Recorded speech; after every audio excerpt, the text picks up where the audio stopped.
This is Jamey Stegmeyer of Stonemeyer Games, and today I'm going to talk about whether or not your first product on crowdfunding should be humble or epic.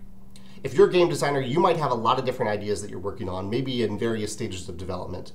And among them, you might have a humble product, a humble game, maybe a game with 20 cards, a few dice, not that many components.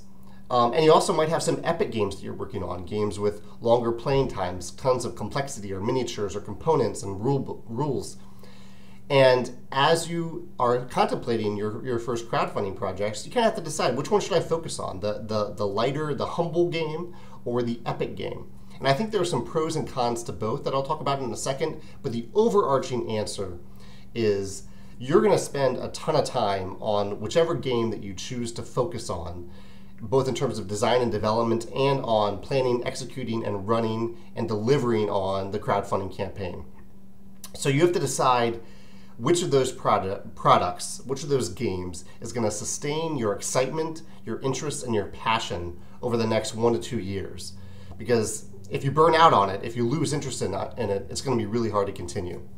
But there are some other considerations to think about. A humble product is easier to make. There's less risk involved in it because usually there's less money at stake. Fewer things can go wrong with a game that only has a few cards opposed to 100 miniatures. And it has a lower barrier to entry for a backer. A backer is more likely to spend $15 to $20, or it's easier for them to spend that than it is for them to spend $50 to $100. A great example of this is one of my favorite campaigns of all time was a Tasty Minstrel Games campaign for Dungeon Roll. It ended up raising a lot of money, but it was for a fairly simple game, a really enjoyable game, but it was in its essence a humble game.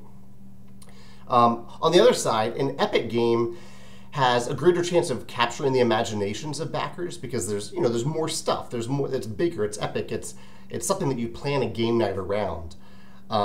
It can also it can raise a lot more money than a humble project because usually the price is higher, and it can really set that foundation and that benchmark for your success as a company, your future success. And it's also an epic campaign is more likely to attract media attention. So those are just some things to think about. A key here is to, as always, research other projects. Look at what other creators have done. Have they started humble? Have they started epic? And how has that impacted their other projects and their future games that they've released? Good luck with making that decision.